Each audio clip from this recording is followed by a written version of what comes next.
want you to follow these 7 steps and then come back to me and let me know how it's transformed your life.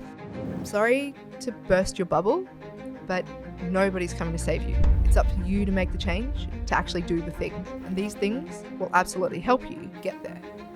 There is a reason Mark Zuckerberg and Steve Jobs wear the same clothes every single day, because we make up to 33,000 decisions a day. Welcome to Life by 8, your blueprint for living the most extraordinary life. I am Rebecca Grugan, your life architect on this journey to designing your ultimate life. If you are ready to level up using values levels, understanding yourself with the energetic blueprint, our 8 pillars to human wellness framework, this is for you. You are in the right place, so let's go. I am about to give you the steps to upgrade your life. That's right, to upgrade and level up starting today. These steps are proven. They have absolutely worked for my clients. They work for people who are willing to do the work. And so, are you ready to do the work? Because this is where you go. These are the steps you start to take to shift everything. So, welcome to the podcast. Thank you for being here. I am Rebecca, and I am excited to shift your life by giving you this framework to upgrade and live a life that you design and that you choose. If you are here to get the big, bold claims and the big things to make the big shifts, you're in the wrong place, because it is the 1%ers, it is the small, consistent steps that can actually lead to the biggest life changes coming your way. So I will aim to make it exciting with the tonality of my voice. However, the steps I'm going to give you, potentially, you might be thinking, why is it that simple? Because it is. Many humans like to make life harder than it needs to be, but life gets to be this easy. And these are the steps to get yourself there.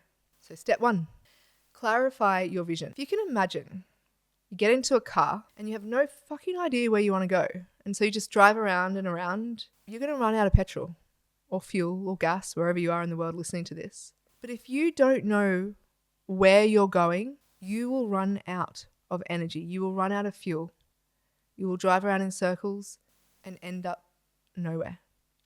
And so it is important to clarify that vision. And it helps you set the foundation for the growth that you want. It's almost like planting that seed, but you need to know what you're planting.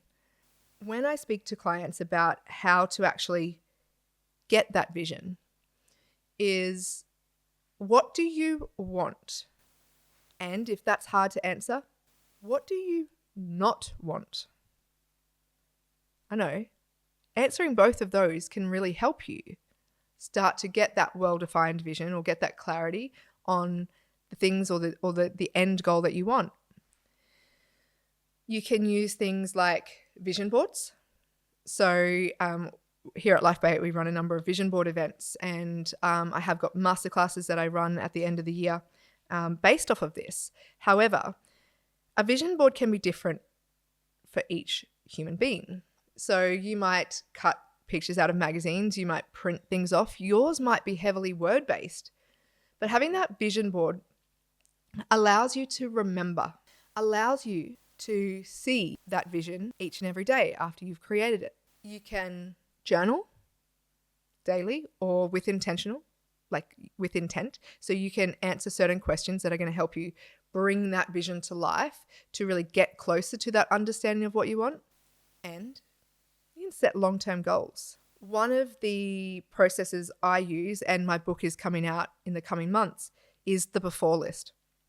So when a client says to me, I have no idea who I am, I have no idea what I want, I feel like I've lost my identity, whether it's that their kids have grown up, that they've had kids, they've changed jobs, they've got a new partner, wherever it is, the before list is a process that can absolutely help somebody come into alignment of what they want, what they desire, and who they are. And so say you're 23. The before list would be you're 30 before 30. So 30 things you want to do before you're 30. And you write a list, and it can be big and small. It can be and make no sense. It could be you might want to make a quilt. You might want to go skydiving. You might want to try mushroom tea. You might want to customize sneakers. You might want to have a real fight in a real boxing ring. Well, that's on my list at the moment. However, the whole point of the before list is that it gives you things to get excited about, things to work towards, things that are goals that you have, that you want, without the influence of others. And you don't have to wait until you die, which is what the bucket list traditionally is. It's things you want to do before you die. Well, we don't know when we're going to die. And also, when we create that now, we are a different person at 23 than we are when we're 50.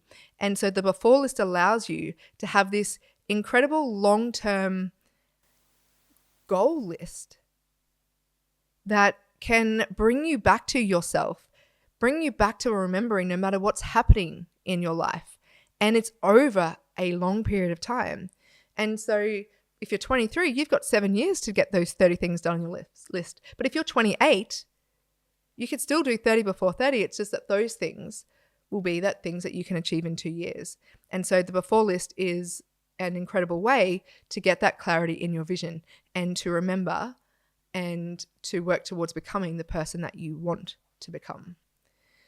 And so it helps you, and doing things like journaling, things like your vision board, it helps give you direction and purpose. It's almost like the map to help you get to where you want to go from A to B, so you're not driving around running out of petrol. It helps you prioritize your goals and actions. It helps you to remember to say the things that you need to say yes to and the things you need to say no to. Because for some of you, it's actually more important for you to say yes to things because it's the no that you're saying to everything in life that's holding you back. And for a lot of you, it's actually about saying no more often because you're saying yes to everything out of fear of missing out, out of fear of not belonging, of being rejected. And it's because you're not saying no enough that you're not hitting those goals, that you don't have that vision and that clarity because you're taking on board everybody else's feedback. And now if you know your values levels, knowing where you're at will also help you understand why you're saying yes and why you're saying no. So if you haven't worked out your values levels, I highly recommend doing that because it will shift your vision and your clarity. Okay, so step 2, develop a growth mindset. You may have heard of this before. The difference between a growth mindset and it is a fixed mindset is the word yet. And so there's many books on this now. There is a lot of psychology research coming out about this. And in the education system, it's something that many teachers are trying to teach children is this growth mindset. However, as we progress, as we grow up, we start to forget what's possible. And so a fixed mindset, for instance, as an example, is, this is the way it's always been done. I actually want to give you a really, really powerful example of something that I teach my Montessori educators. Is there was this story of this grandma, and she was known for making the most incredible roast lamb.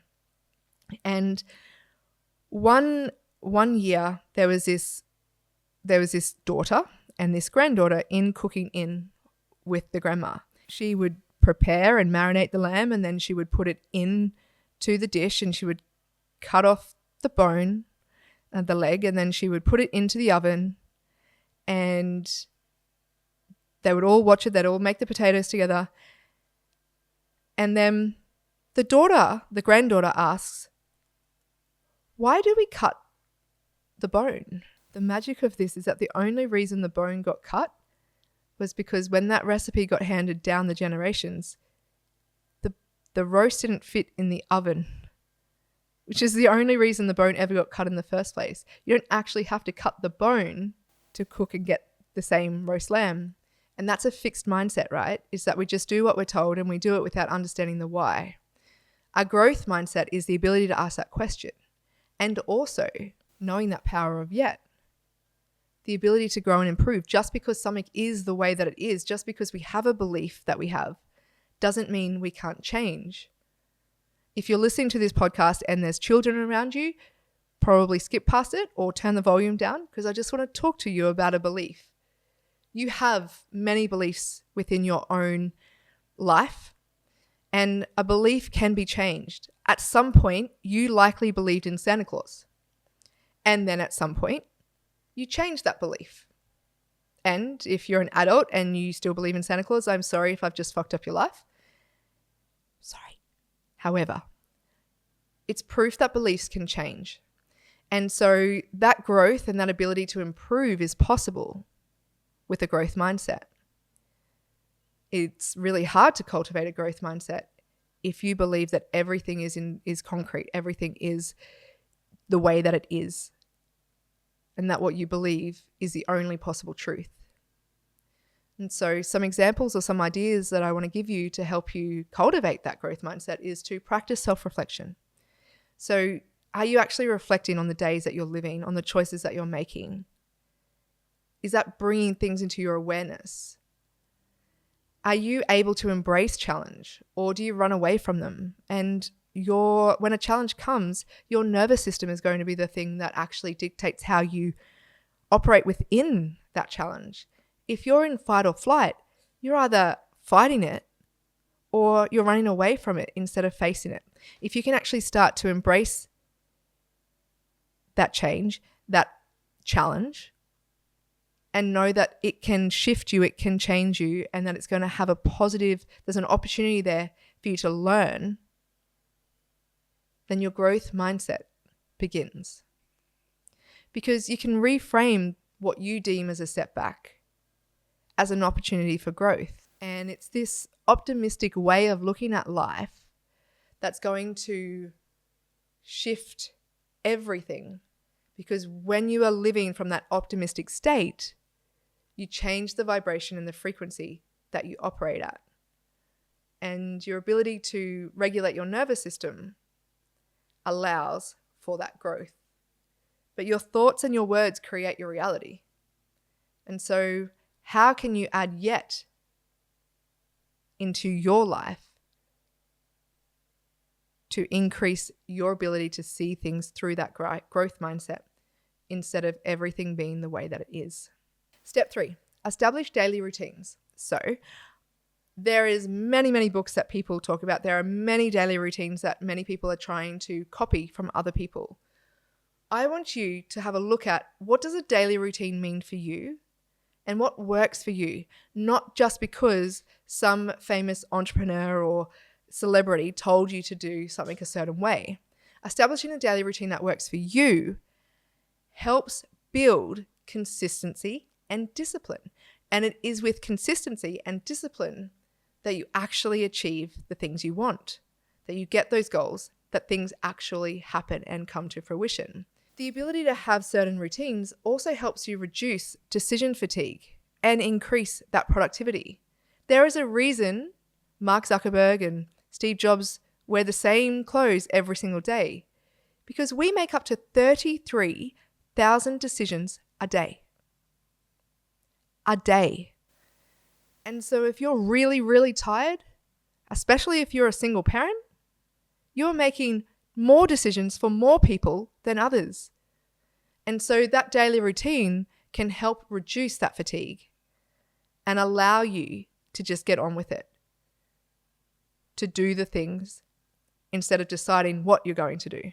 Some tips on how to create an effective routine is identify whether those routines are for the morning, for certain work days, or there's an evening routine. What do you want to build into it? And if you follow Life by 8, the 8 pillars to human wellness is a really great framework to make sure that you're covering in your daily routines, you're covering your 8 pillars. And so something you might want to build into your life is more movement or meditation or, goal setting and planning or food planning, whatever it is for you. What is it that you need or want more in your life that will increase the outcomes, increase your productivity? And so when you know those things you want to build into your life, then you can actually start to build that into your routine. So if you cannot, exercise in the morning. So for instance, before Paul worked for Life by 8, my husband, He started work early in the morning, and so he would do gym in the morning and go to work, and that meant that I needed to do my movement or exercise in the evenings. And so if you're in a family unit or a partnership, allowing that to be part of a successful routine. I might like to work out more in the morning. However, for us, it suited that I did it in the afternoons. And so building those in and considering those things when you're building your routine is super, super helpful for it actually being successful. If you try to isolate your routine and that's what you demand, but doesn't actually suit your family, then you're going to have clashes and you're highly unlikely to actually follow through on that routine happening. So consider the others in your life when it comes to your routine.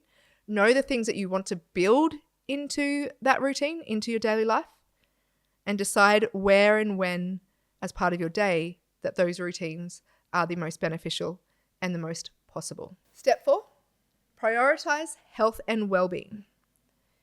Without the body that you're having this human experience in, nothing is possible. And so the role of looking after your physical body and your mental well-being is crucial, because your overall life satisfaction comes from how healthy your mind and body is.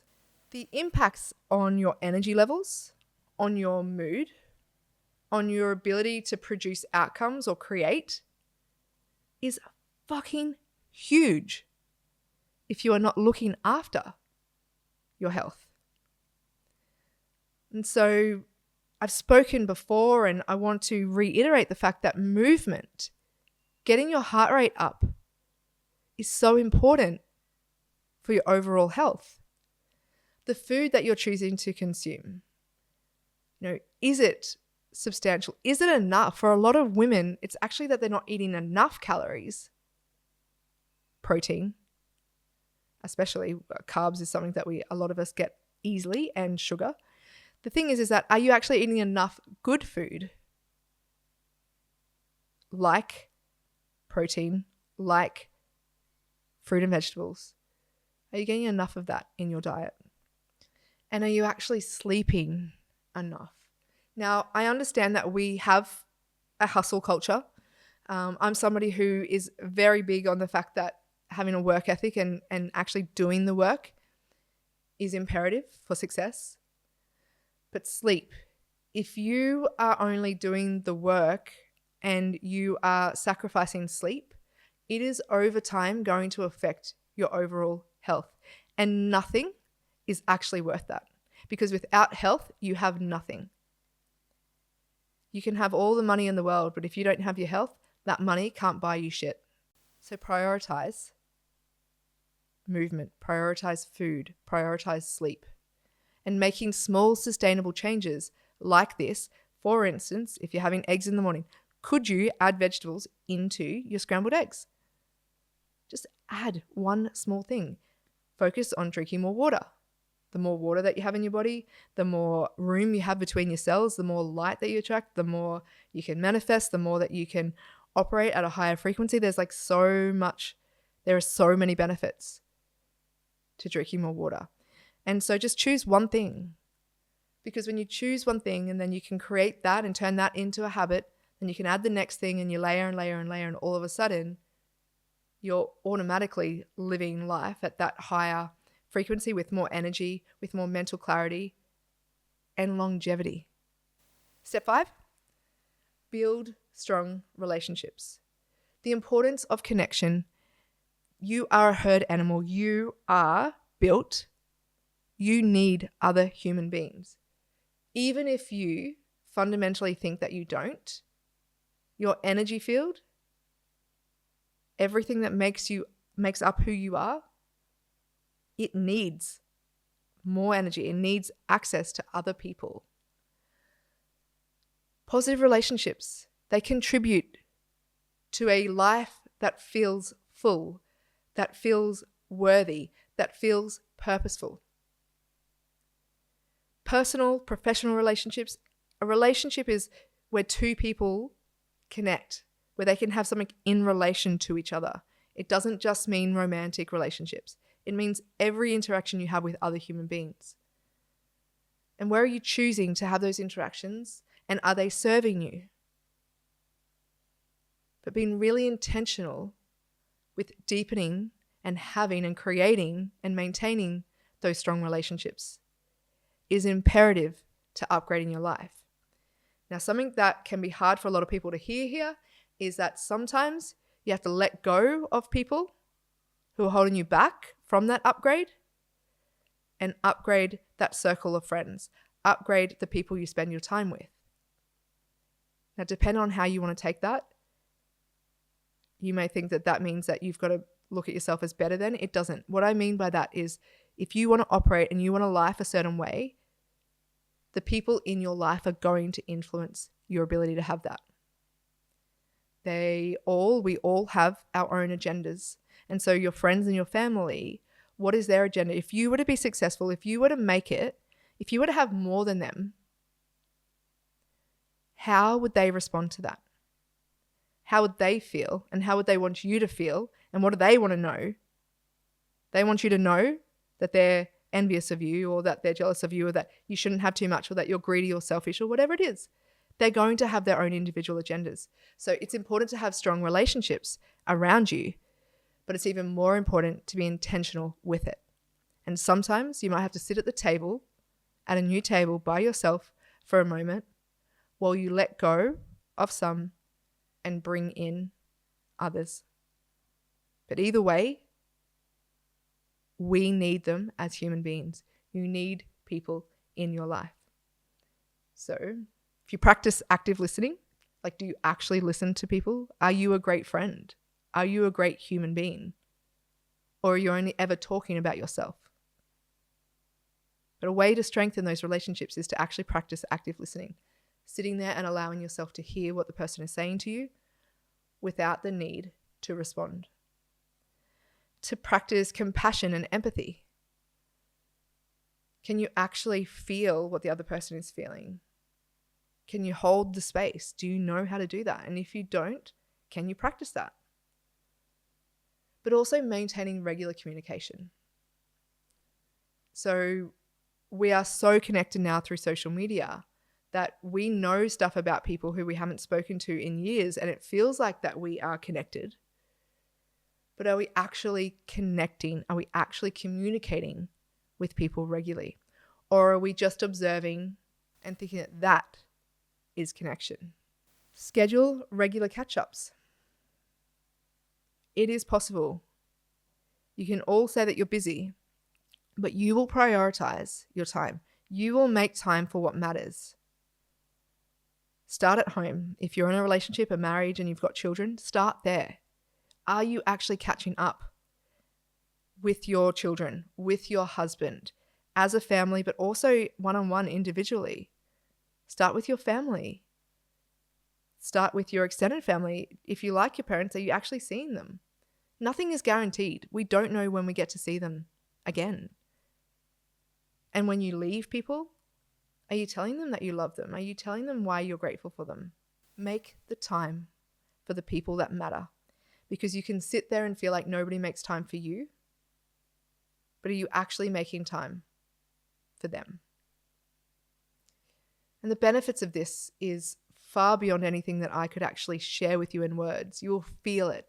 The emotional support, the opportunity for growth, the shared experiences, the humor, the laughter, the depth. You need that and desire that and want that more than you might give yourself credit for. And step 6, fall in love with learning and build the opportunity to learn into your everyday. How are you getting curious? How are you opening yourself up to new opportunities, to learn something that you never thought you would be able to? I use my before list, as a way in which to open me up to worlds that I would never ever be aware of. Like, I never thought that I would ever do a boxing fight. I'm fucking shit scared. And yet, it's opened me up to a world of incredible human beings, and I am learning so much about discipline, so much about facing that fear.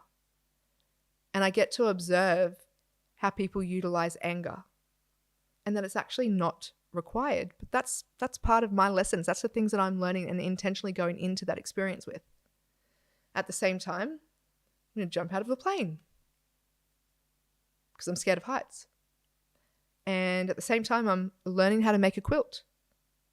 And the people and the teacher and the women that I do that with, whole different level to then when I'm in the boxing ring. And this is the thing, it's that continuous learning, that ability to open myself up to that changes every part of my personal and professional life. Because I'm always growing, but I'm also learning from all these different places, spaces, people, which gives me so many more dots to connect. And it allows me to innovate and change people's lives. But not only that, I've lived my life like that, which means that as a coach, I have incredible, profound, deep experiences in so many different industries with so many different people that I can serve deeply a whole vast range of clients in whatever whatever transition, whatever transformation, whatever they are doing in their life. I have so much to pull from to help them. And so whatever your career is, whatever it is that you want out of your life, allowing yourself to be curious and to open up and build into your daily practice learning, it opens the doors to new opportunities in ways you cannot imagine. And so school might have been shit, but it doesn't mean that learning has to be that way. And so change your perspective, bring it in, commit to regular learning activities, whether that's reading, YouTube videos, attending workshops. Set a goal to learn something new, whether that is using your before list, but choose one thing and take the time to learn it, to do it, and then see how you can integrate that into the rest of your life. And step 7, practicing gratitude. And I know I call it practice gratitude, and you may have heard this before about having the gratitude shift and writing, what the things that you're grateful for. I want you to learn how to actually feel the feeling of gratitude, on how to use gratitude to shift your focus into how you view life and the filter that you see life through. Because you get to choose to see life through the positive filter. And gratitude helps you to do this. And when you are grateful, so much more in this world comes to you because you're operating at a different energy frequency than those who want everything and are not grateful for it. It helps you shift how you see that life. You see things openly, beautifully, and for the whole world from an abundant mentality rather than scarcity. The things that you don't have. Instead, you're seeing it from abundance and are grateful for the things you do have. And so if this is new for you, start by journaling on it. You can write the things that you are thankful for. You can reflect on the positive experiences that you have. You can, if you currently mostly see things negatively, write down the negative experience. So an exercise that I can give you to do is you can have 3 columns on a page. And in one, you might have the limiting belief or the negative experience. Then in the middle column, you write down the complete opposite to that. So what is the actual positive belief or experience? And then where is the evidence for that? Because the thing is that you will see what you're looking for. And so that type of 3-column process allows you to look for the evidence and to start practicing seeing things from the positive rather than only through the lens of the negative. This practice itself enhances the happiness and the joy that you feel. It enhances your grit and resilience when things happen for you that take maybe more energy or in the past have been negative experiences for you. And it helps you to start seeing every single moment of your life through the positive lens. And when those moments that feel less positive happen, because you've built up that skill set, that resilience, those moments are felt and the loop is closed and that emotion moves on a lot faster than for those who like to sit in it. So those 7 steps will lead you to a complete life upgrade. Vision, knowing and having the clarity of where your point B is, where you want to go. the growth mindset, the ability to actually know that everything is possible and that you can change it. Just because you believe something right now doesn't mean you have to keep believing or agreeing to that agreement that you made to yourself or to others from the past. Having a routine to build up that consistency and discipline is going to help you get the upgrade that you want, to get the things that you desire. Looking after your mental and physical health means that this human experience can be the absolute best that it can be because you are running at an optimum state. And that ability to connect with other human beings and choosing with intent the people that you are connecting with and having those deeper relationships with is going to shift and upgrade your life. Your ability to learn from other people, to learn consistently every single day, to accept the fact that you don't know everything, and to actually have the desire to never want to actually know everything means that you stay open to the abundance that is in this world of knowledge, of resources, of opportunity. And when you do all of that and you have the ability to feel grateful, like actually feel grateful, you will have everything that you desire and want. And that upgrade that you've been seeking, it comes to fruition. So those 7 steps, practice them. How can you put them into play today? There's no reason to wait for tomorrow. And let me know your thoughts and how these have impacted you. And share your upgrade story. Let me know in the DMs and the comments below. I would love to hear from you, as always, and I would always love your feedback. Like and subscribe. Please share this with somebody that you think it will be valuable for. And as always, thank you so much for being here. I appreciate you. I am grateful for your time.